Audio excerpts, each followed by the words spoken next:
Welcome to On the Edge with April Mahoney Brains. You've hit the spot. The place where the conversation is pointed, the guests are sharp, and the responses are never dull. Put your thinking caps on, because the conversation starts now. Welcome to On the Edge with April Mahoney Brains. You are at your favorite spot, a versatile spot, a place where the conversation is pointed, the guests are sharp, and the responses are never dull. This is the sports edition. Oh, yeah, it's very different. I love this. We are going to talk about this new phenomenon, pickleball. And I am going to talk to a pickleball coach and enthusiast, because I'm telling you, Brains, I'm a little concerned. I'm a little annoyed because I am a tennis player. And when I went to play tennis, see, I still got on my tennis clothes. There was pickleball players everywhere. Now, a little bit about Marion Keller.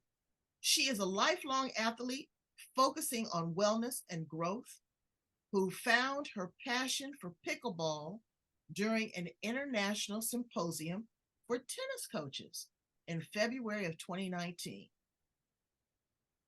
Marion her love for tennis has transformed her into an obsession for pickleball. So we want to see what the contrast is, but we want to see what the difference is. We want to look at the age range of people, because everybody's playing it, but I'm seeing more mature people playing the pickleball than the younger people who's still doing that long swing for tennis. That's me. So let's welcome her to the edge. How are you, Marion? I'm doing wonderful, April. I'm so excited to be here and talk about my passion, pickleball. I'm excited about it too. I love different shows, and this is definitely different. You know, we've done some other athletics, basketball, women's basketball, a little bit of football, boxing, but we've never done pickleball. So dial back and tell us a little bit about where pickleball came from and how it found you. Well, see, pickleball started in 1965 when Joel Pritchard and his friend Bill Bell came back from a golf game and came home to Mr. Pritchard's home estate on Bainbridge Island in Washington State. And they found the kids just, being bored. And so they're like, what can we do? Get those youngins moving, get the family together and have some fun together, right? So they went to the garage and pulled out what they had in there. And at home, they had a badminton court already under premises. And they pulled out a net, which, you can play badminton with, or you can play tennis with when you lowered it. And then also they had paddles, ping pong paddles. And they had one of those, funny looking pickle balls now, but wiffle balls or plastic balls before. And they started playing, and they involved the whole family. And they came up with new rules and having fun. And a week later, they got so into it, they invited their friend, Barney McCollum. And, he's like, this is a great game. What are you going to do with it? What are you going to call it? And so, the name pickleball was born. I think it's kind of like a mixture of, together when you row, you have different team members. And so they called it pickleball, right? So it's a hybrid sport, really. And that's the key of it, just because it's a hybrid sport. And so it's played on a pickleball badminton court, which is like so that's the picture of them. Okay, you see that in the background, Brains?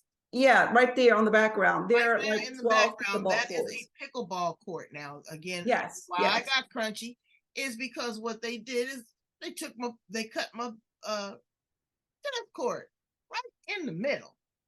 It looks like a smaller version of a tennis game, or like when you're playing doubles. When you're playing doubles and you have the two first people, then that's what it looks like. But it actually encompasses 4 people on a court at one time, max? You can play singles. So it's like, in tennis, singles, one on each side, or you can do doubles. A lot of people do either female doubles, male doubles, or mixed doubles. So the court really is smaller in size. And so it's 20 feet long. It has a 7-foot line, which is the no volley zone, that the red one you see in the back. It's a no volley zone. So you can step in and kind of lift the ball over the net, but you can't spike it or hit a volley over it when you're standing physically in that part.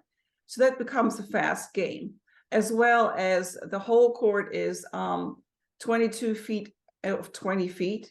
So it's 44 by 20. So basically, you know, I know you're a tennis player, but you could take like 3 pickleball courts and put it on one tennis court.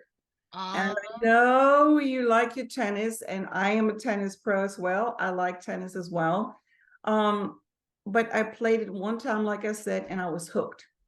And I can tell you all about why I got hooked. Well, I want to go back a little bit to your athleticism. You have been an athlete for a long time, and tell them originally where you come from, because she's incorporated and learned that Southern accent and that drawl. But where are you from originally? I love it. I think it's so. So originally, I was born and raised in Germany. I moved to the States in 1991. We moved back to Europe in 1996 and back to the States in 1998. So I've been traveling around the globe a couple of times. I live close to Switzerland. I travel a lot to Germany, Switzerland, Austria, and here along the States. So I call the States home now for the last almost 25 years. And I think when we first started to talk, you were going on a big trip and you were taking Mama. Did you go? Yes, big birthday bash. Mom turned 80. And we whisked her away to a spa town in Austria and had a fantastic time. She had a good time. Oh, absolutely. God. Well, tell her I said happy birthday. Yeah, I remember that you were planning for that a big trip. Yes, ma'am. So you travel across the country. Were you a professional athlete there, or did you have a different career? And athletics was something that you did on the side? Well, I always was into sports. I played 25 years of volleyball prior to playing some soccer, doing some swimming, a little triathlon. Then I turned into tennis. Tennis was my new gig, and I got really good at it, and I was becoming certified to teach it. And then, you know, with the International Symposium with all the different countries, I think we had 128 countries from all over the world doing some training in tennis to promote the newest of the newest in tennis. They brought up the pickleball part. So I always have been an athlete. I was close to national level a couple times. However, I never made it my main income. I always had a second calling, a second passion. I'm an occupational therapist by heart. And so that was my first love. And so I have been a therapist for over 35 years. All right, so let's see how all that merges together. That leads into my next question. Sports and sports injuries. They are no joke. I'm a football fan. I look at basketball, track and field, tennis, and I see these people that get these major injuries, like they tear their Achilles heel or Achilles tendon, or they pull a growing muscle, or they dislocate a shoulder. And then next week, right back out doing it again. Well, I have had some injuries myself, and I did my own research, what the quickest response was and what the best outcome was, since I'm a therapist. So I analyze movement, right? I do the whole body, body, mind, and spirit. And so a lot of my focus is prevention. So in my teachings all along, prevention is the key, right? You want to have fun, but you want to prevent injuries. And there's simple things you can do to prevent injuries. Now, does it guarantee you that you never get an injury? No, really. But with certain steps in place, you really can avoid a lot. And then if there is an injury, there are many steps to take based on newest research to have a shorter recovery time. Well, I went to the training camp of the Dallas Cowboys, and I saw that ice bath. Girl, I just shivered when I looked at it. And they submerge themselves in. They look forward to it. They said that is one of the quickest ways to restore the muscles. Is just like, you know, shock them. That, Yes. and then you see, and again, this is just very general, but you'll see a football player get injured, go to that locker room, come back, he's taped up, probably injected with something, and right back on the field. That does additional damage. How do people recover from that? I mean, I have a slip and fall and I'm down for weeks. Well, I think you have to think about it. There have been training a long time, right? Their Mm-hmm. muscles, their tendons, everything is really in top form. So when they do an injury, they have the top therapists there with them, the top doctors with them, the newest gadgets you might not even have heard about, right? So Mm-hmm. they really can do a quick analysis to see if it's safe for the player to play or not. And so if it's safe for the player to play, then they do everything to stabilize that injury to make that player play for the rest of the game or whatever time that is. Right. And I believe that's one thing in my course too. I always stay up with the newest research, the newest of procedures, right? So if there is an injury, you can say, good, this isn't happening.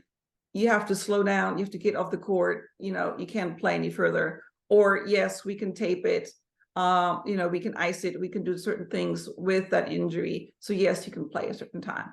And I think that's where it comes, where you have to have professionals giving you the best advice. Well, I have a friend that is in the stem cell industry, and they're Mhm. doing a lot of work with repairing of muscles and tendons and all that with stem cell research. That's on the cutting edge in sports medicine, too. A lot of time, energy, scientific research, mathematics, go into this. So I thank you so much for what you're doing. But I'm also hearing that there's a lot of injuries that people are sustaining in pickleball. Now, I'm sitting there watching them play in Venice Beach. Very competitive people. I mean, it's not just a little like paddle ball or ping pong. They are going all in and they're very fast paced. I had Yeah. never seen it played like that before. I just seen people, with the little wiffle ball and they were okay. These people were very aggressive. What are some of the things that the people or some of the injuries that you've seen people sustain and could possibly avoid? Is it not having the right shoes? Is it stepping? Is it moving too fast, reaching too fast? What are some of the hiccups? Well, personally, I always believe safety first, right? So as a therapist, I always look at prevention. So yes, you're correct. You want to have the best shoes. So they're outdoor shoes and indoor shoes. A lot of people don't think about a shoe being very, very important, but the sole of your shoe needs to be a tennis profile, right? So if you're playing. Okay, so you were speaking a little bit about lateral movement.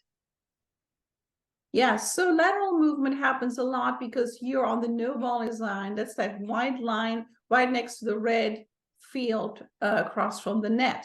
So you're covering the court sideways. You're also moving quickly forward and backwards. So if you have not the correct shoes, the toes get stuck, your ankle is twisted, and it can sustain an injury for that. Another one are glasses, because if you have sunglasses, that's great. If you have prescription glasses, that's great. But you want to protect your eyes, because a lot of times when that ball comes towards you, it might come from the side and you can't see it, or it might come off the net, which is not anybody's fault, but it can cause some eye injury and you don't want that. So I'm really advocating for people to have the correct shoes, have comfortable clothes, be prepared for the weather, dress appropriately, and also have safety glasses. And that's a big thing right there. Do you recommend visors? Because the sun can blind you. It seems like you're a little bit closer in distance, that you don't have the distance that you do with the tennis, that you could really utilize that. And also, I don't see that there's a lot of the long swinging, sweeping motion of a tennis racket versus the shorter intenseness of a shorter racket and a shorter distance. Am I right in that assumption? That is correct. So really what the movement is, it comes from your shoulder a lot. So you're moving from your shoulder and you're making small movements. So you're doing almost like in a 90-degree angle. So you go 45 to the right and 45 to the left. That's pretty much your playing range. Okay. Now the ball comes lower, you're going to come lower, but you want to try to keep it in that range. And the short movement is quicker. A lot of times when people volley, then the other one's trying to soften the game and reset the ball over the net. So the game can go really intense and really fast. So it's definitely important that you have the right gear on. Now with the visors, it's a personal preference. Okay. Some people do, some people don't. It's not really needed. Some people say, hey, it's in my way if I get an overhead because it's so short of a court. Right. I don't like it, but it's personal preference. A couple other things really quick, as I'm going to ask you a little bit about the rules, but Okay. I also hear that they are looking to make this potentially an Olympic sport now. Yes, 2028 LA, it's the goal. Yeah, I was part of I was monitoring the development. Little stats for you. Like 4 years ago, about 4 million people played pickleball in the US. Now about 48 million play. Wow. Before it was mainly in the US. Now it's in about 63 plus countries. Before we had like one league. Now we have many leagues, major leagues. Some other sports enthusiasts bought teams to be in the major league. So it's Wow. big So baller right now, right? They got some sponsorship, and are these players potentially being able to get paid and make some money? Absolutely. They're now having a contract for years with a certain league. And then speaking of tennis, your favorite Steffi Graf and Agassi and others, McEnroe, have had that fun pickleball exchange, and now that's becoming an annual fundraiser. So, Wow. even Serena Williams likes it. So believe it or not, tennis is one thing, but pickleball is growing. But also think about it. You said a slow sport. Now it's getting fast, right? I'm telling you, they were aggressive. They had that tennis grunt, I mean, they were serious about that. And they would just be so, intense, and the look on their face and the sweat drip. I was like, I thought this was just a nice little waffle ball game, like a badminton game or something like that. They're very, very aggressive. They love it. So now, just, kind of quick for those that don't play tennis, or those that don't play pickleball, or those that do, what are some of the stark differences outside of the size of the court? Well, I call it the multi-generational game because the youngest I have seen playing was 4, and the oldest I've been seeing playing is 89. Wow.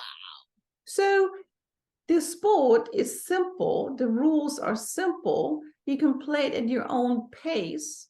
You can, I see a grandma playing with her grandkid, or the whole family comes out with a stroller, with a picnic basket, a little sun umbrella, and some beach chairs, and they're hanging out for a couple hours on the court, and they play together, have fun together.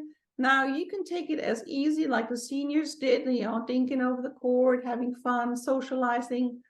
And then you can see, the younger ones, the 17, 18-year-olds, they're going at it because that testosterone is going, right? Exactly. So yeah, the competition is on, the thing is fierce, and the talk is the talk. The difference is, I believe that I call it's not a boring game. And I'm not saying that tennis is boring. No, tennis is a long game. You take a long time to learn it. It's a long time to build your skills. Pickleball, you can learn within an hour, right? You can learn the rules, you can learn the simple things, and then you can take it as far as you like. It's very social. A lot of times you can take your paddle, like I do. When I travel, I take my paddle with me. I take my ball with me, my shoes, and my glasses. And then I can find the court. And people are like, do you want to play with us? Sure. It's very friendly. It's easy to play with others. And then the game is only 11 points, win by 2. So you can play with different people. Like sometimes on the courts you see behind me, we have 12 courts. On Saturdays, all those courts are full. They're from beginners to intermediate to advanced players. And then you say, hey, so-and-so, I want to play with you. Okay, let's play a game. And then the grandkids say, well, Grandma, I want to play with you a game. Okay, let's play the game. And so you interact with other people. You can improve your skills with drills and fun games and little competitions or little events. And you have that social aspect, that friendliness, that openness. And that's, I think, why it's so addictive. It's kind of three-dimensional chess on the court, but anybody can learn it. You know, people who are thought, oh, I never know anything about paddle sport. Well, tell us a little bit about the rules, though. Okay. So basically what happens is, say we're playing 4 people on the court, 2 on each side, right? The serving team, both of them stay behind the baseline, which is the white line on the end. The opposing team, the one being served to, is like tennis, across the net. So the first server has 0 points. Across the board, they have 0 points. And then when you start a game, you're the second server. That's just part of the rule, right? Mm-hmm. So I call 0, 0, 2. I'm starting to play my game. Now, you always have to play the ball underhandedly. You can't do the, tennis serve. So it's an underhand serve with certain rules. And then you play across. It has to clear the net. It can tip the net, but it has to fall into the green field across, right? Okay. Now, if it touches the line on the outside, it's still considered in. That's good sportsmanship, I'll call. So you play the ball. So I'm serving the ball, 0, 0, 2. I'm serving the ball across the net to the opponent. Now, the receiving team is one in the front and one in the back, like in tennis. And they're playing the ball back over to my side. Now, the key is that the ball has to bounce 1 time on my side of serving before I can play it. And then the goal is for— Let me stop right there, because I never see the ball bounce with these people. They just constantly hit. So the ball needs to bounce? Yeah. So the rule is, when you serve the ball and it comes back to you, the first ball has to bounce 1 time. Then you can play whatever you want to do. Okay. But it has to bounce 1 time. So say the ball comes over to our court, we let it bounce 1 time, and then both teams approach that red zone on the side of the net, because that's where the game is being played. That's called the no volley zone, and which was referred to as the kitchen before, right? Because it basically says you can't be in that zone hitting a volley to smash it across, because the court is short. So you play it out, and the serving team can make a point. So if you say you have a server, you don't make a point, it goes to the opponent, because it's the first time that somebody's serving. So I say 0, 0, 2, I play the point, we get a point. So I'm switching over to the other side of my court. My partner switches on this side, and I'm serving again across to the other side until I don't get a point. And then it's side out. Then it goes to the cross team. And then the person says, okay, I have 0 points, whatever points you have. I have 0 points. Marion's team has 1 point, and I'm the first server. So you always announce your own points first, then the other team's points second, and then you call if you're the first or second server. And then you keep on playing. And again, you can underhand serve, you can lift the ball and just dink it over the net, nice and easy, forehand or backhand. You can volley it, you can lob it over somebody's side. You can really play any stroke. Now, some new players, they swing hard, that ball goes over the net and they're like, ooh, I think that the key is it's strategic, it's fast, and also it takes finesse, because the softer you hold the paddle, the softer the ball comes. Now, I play with some guys and they are smacking that ball at me, and I'm like, whoo, okay. So instead of going like, yeah, I'll show you, and I'm hitting back, no, I'm going to ease that energy into my paddle and let the ball just jump softly across the net for them. That's called a reset, right? So when people are starting to hammer at you, you just soften your ball and you reset the ball. And the goal is to play to the weakness of your opponent. Okay. Now you can play to your strengths, but my point is 2 things. keep them back, because the further back they are in their court, the harder it is for them to smash the ball to get a point. Okay. Second of all, move the opponent around. If you move them to side, forward, backwards, and keep them back, play to their backhand, play to their hand they don't like as much. Whatever they don't like, do as much as possible while you playing your game and playing towards their weaknesses. Wow. And you play consistent. And so it's a lot of strategy. It's a lot of quick movement. It depends on who you play with, which is the greatness of this game. Right. You play with so many different people, with so many different ages, with so many different abilities, and it's fun. We laugh a lot. Sometimes I laugh about myself. I'm like, oh my gosh, I can't believe I just played this ball, right? I look like I've never played pickleball, right? And next thing I know, they're like, hey, high five, and let's do it. And you're building each other up. And next thing you know, you were maybe down 10 points and you can still turn it around and win that game. Now, I used to go a lot to the wheelchair tennis tournaments here. Okay. Absolutely phenomenal what these individuals that we think are disabled can do on a tennis court. I can imagine what they could do on a pickleball court. Yes, and I have seen it in action. Actually, they're the wounded soldiers who had a project at one of those pickleball tournaments I attended to. And so they have a whole array of abilities and help people to play and teach them to play. And there's actually a specialty course you can take as an instructor to do pickleball. It's pickleball +1. So you have people who are playing in the wheelchair or having a handicap playing with an able body. So there are different rules to play. And so it's great. Literally, it's great. I've seen people walk really softly and, difficult on the court, and then they're on the court and the magic happens, and they got off the court. They're like, oh, but it's on the court, the magic happens. And so a lot of people love it because you feel good.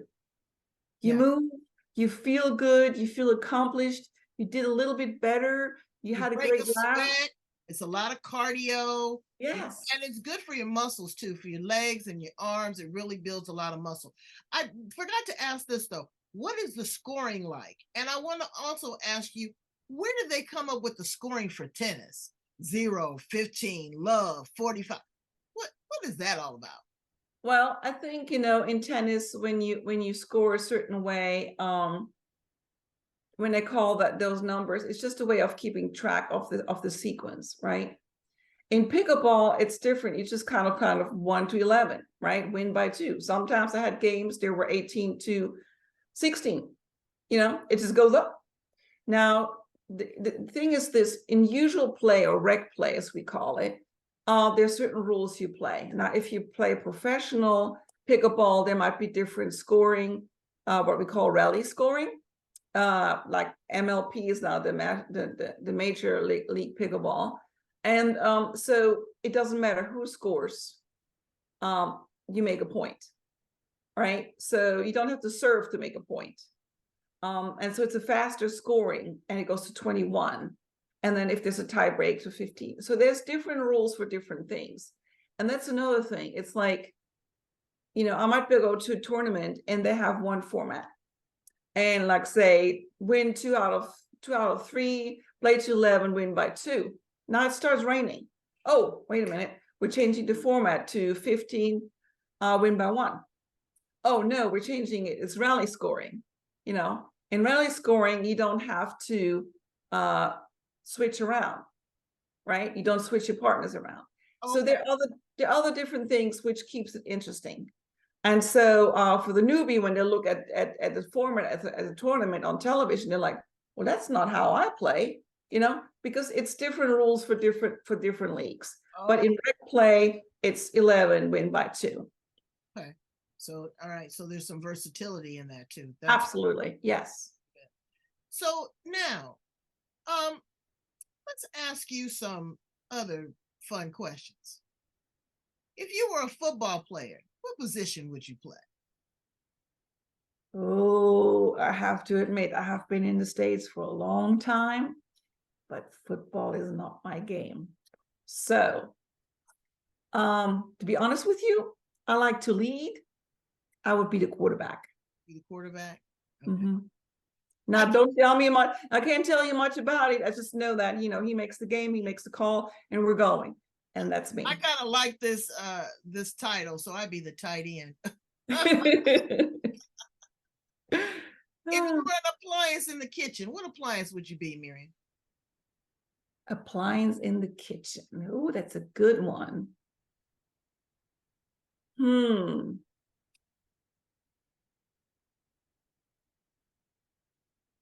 I don't know.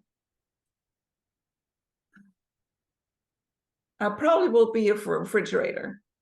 Yeah. Because I feel like I keep everything together, nicely organized, make everybody happy when they go in there and get out what they want, and stay nice and cool in the summer. I could see you being the Vitamix. Because you put everything together in there, you mix it all up. You can have ice cream or you can have soup. You got a variety. It speeds it up really fast. I could see you maybe being a Vitamix. Like, that could be too. Yep, I'm certainly always good for mixing everybody up and making everybody shake around and change and get better. Absolutely. So yep, that's a good one.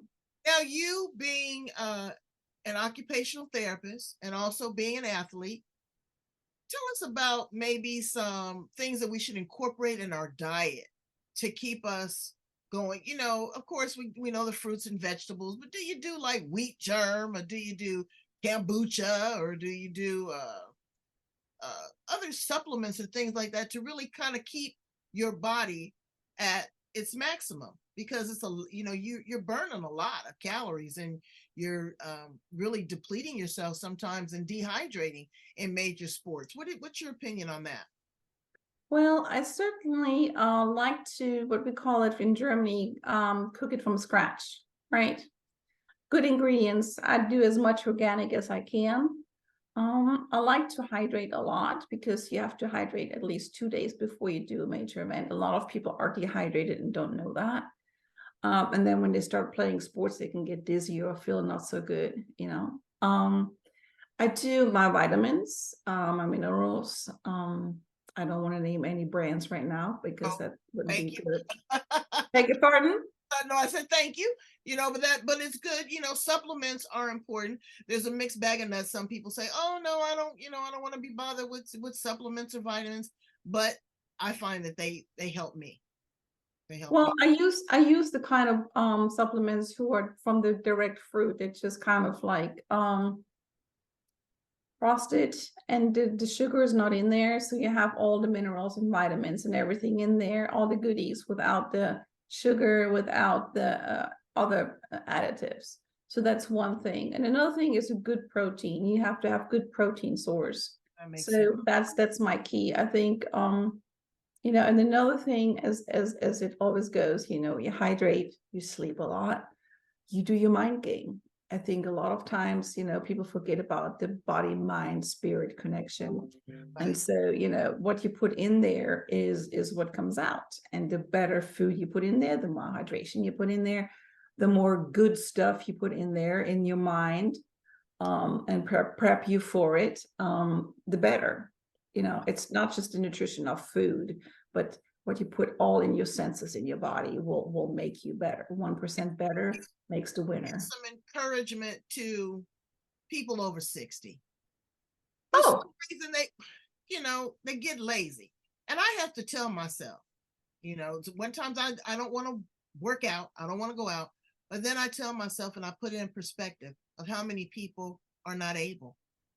How many people wish they could just get up out of bed and walk to the bathroom, when I can walk around the corner, when I can play pickleball, when I can do those things. So now I reward myself as these exercise routines or activities as a gift, not as a punishment, you know, or, you know, it's a stress reliever for your mind.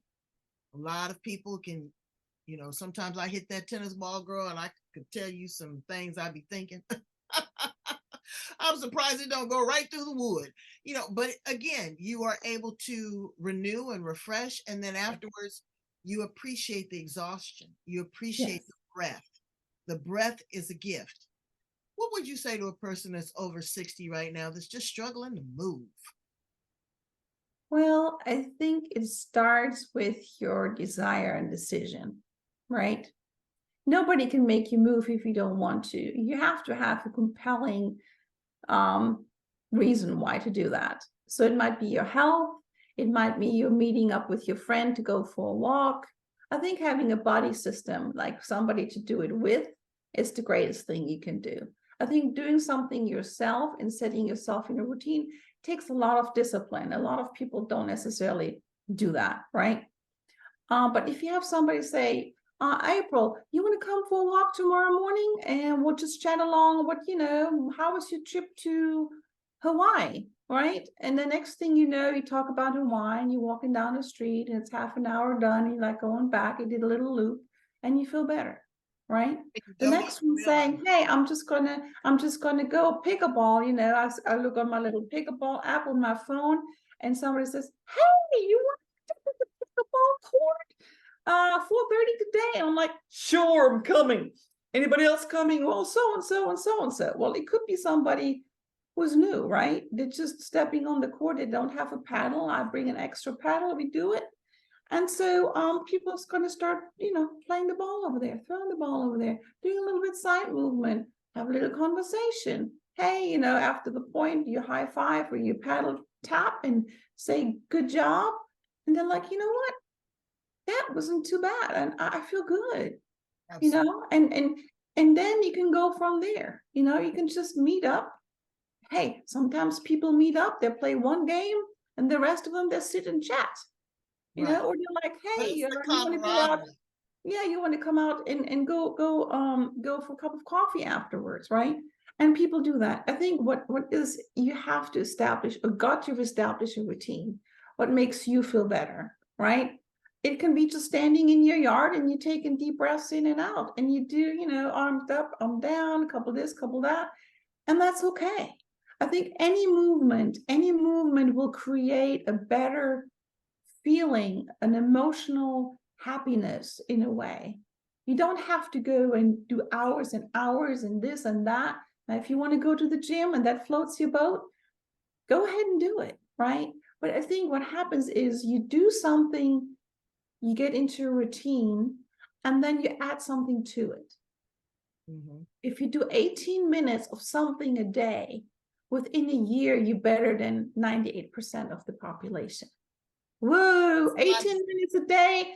Why wouldn't you want to do something? I'm I trying to got a little learn bike. something new. I got a 18 little bike minutes a peddler. day. I got a Yeah, little bike peddler up under my desk because yeah. I'm constantly sitting at the computer. So when I'm editing, I combine two habits. I've got to get the editing done, but I know that if it's a 45-minute show, then I've been pedaling for 45 minutes and I feel really good about it.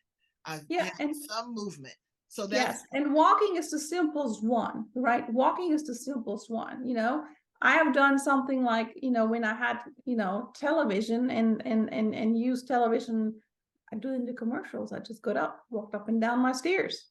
Every commercial, it's a long commercial. I'll tell you if you go up and down the stairs. So then I was like, let's just not go up and down the stairs. Let's go back and forth in the house. So walk back and forth in the house during every commercial, right? Or the next thing you do a couple sit-ups. Or the next one you do a couple crunches. Or the next one you do a couple of this. Well, guess what? You're right there. You're not going anywhere. what people think though is that they have to do it consistently. And I had to break myself of that habit. Okay, there has to be a strict, 30 to 45 to 1 hour workout. But if you do it incrementally, the body will probably appreciate it a lot more and you can get a lot more done at the sink. Now I'll do my push-ups. Right. I'm right there. When I'm cooking, I will, do other exercise. When I'm gardening, I realize how much strength it takes and how exhausted I was from just picking a few weeds and transplanting a few pots. So tell my brains how to get in contact with you, Marion, because you are teaching pickleball online. Fascinating. Yes. So the best way right now to get a hold of me is via email, and it's pickleballmastery@gmail.com. So it's PICKLE BALLMASTERY, Pickleball Mastery at gmail.com. And that way I can respond to you, because if I'm on the courts, then, you know, it takes a couple of minutes for me to check on my email. But you know, there are things in the work. I can't talk about it now, but I'm trying to expand it, and yeah, you will hear about it, but it's in the works, but it's not taken care of yet. So we don't want to steal your thunder, but we definitely want to hear your roar. So when your time and you're ready to do it, please let us know so that we can market and promote it, because Brains, I'm telling you, it's all the rage. Everybody is doing the pickleball. And if, again, you are not, you know, an athlete and you don't want to do it, it's great for the conversation. That is stimulating. That's moving another muscle, the muscle in your mind. Thank you, Miriam, for all that you do. I just adore, you know, your enthusiasm and how you've been able to go from one sport to another, and still be very vivacious, but also work on the other side of that and help people recover from, you know, injuries, or, you know, just debilitation over time and degeneration of the body. Thank you so much for being here on the Edge. Brains, go get you a tennis court, a basketball, a tennis ball, a waffle ball.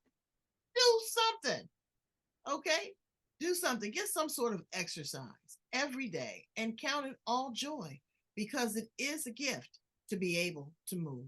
Thank you, Marion. Thank you, April. Bye, Brains. Bye.